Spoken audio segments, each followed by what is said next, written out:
कर्नाटकप्रमाणे दक्षिण सोलापूर तालुक्यातील भीमा नदीकाठच्या गावांना 8 तास वीज देण्याची मागणी आमदार सुभाष देशमुख यांनी विधान भवनात केली।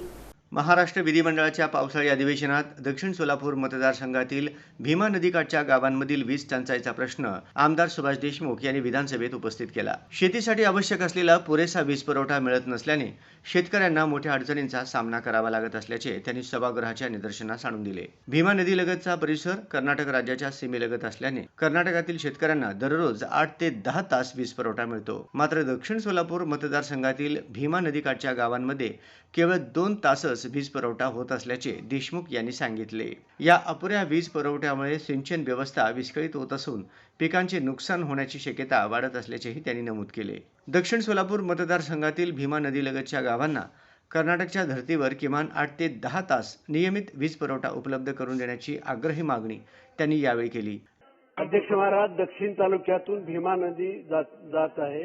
त्या नदीवरती अनेक बंधारे आहेत। त्या नदीवरतीच उजनी धरण आहे।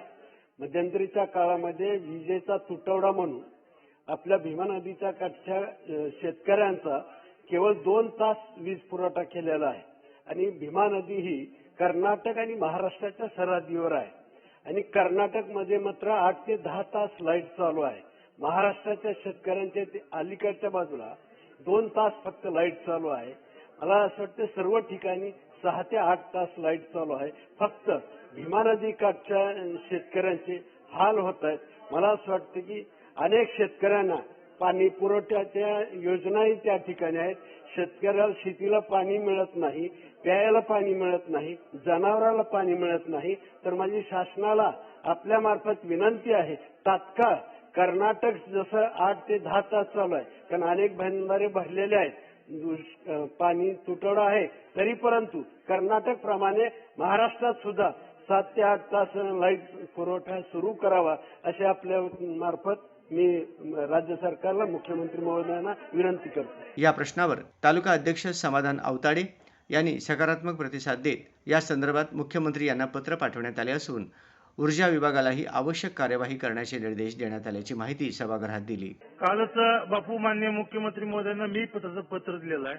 माझ्याही मतदारसंघात तशाच पद्धतीने ऊर्जा विभागाला तशा पद्धतीचे आदेश दिलेले आहेत।